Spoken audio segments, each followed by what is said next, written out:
حضور سورت المومنین آیت نمبر 18 میں اللہ تعالیٰ فرماتا ہے ہم نے تمہارے اوپر 7 روحانی راستے بنائے ہیں۔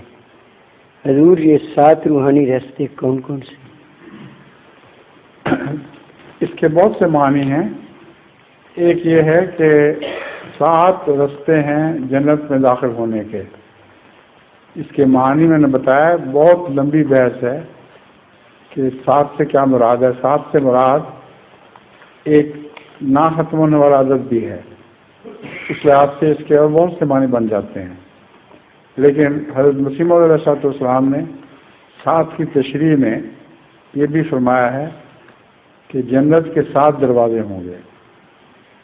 انسان میں کوئی نیکی ایسی غالب ہوگی جس کی وجہ سے وہ جنت کا مستحق قرار دیا جائے گا، کسی اور انسان میں کوئی دوسرے قسم کی نیکی زیادہ غالب ہوگی تو حضرت مسیح علیہ السلام نے تفصیل سے لکھا ہوا ہے کہ یہ وہ 7 دروازے ہیں جن سے انسان جنت میں داخل ہوگا۔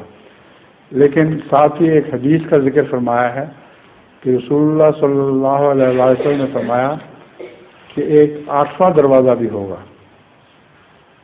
تو خود ہی اس سوال کا جواب یہ دیا ہے کہ 8واں دروازہ وہ ہے جو محض اللہ کے فضل کا دروازہ ہے۔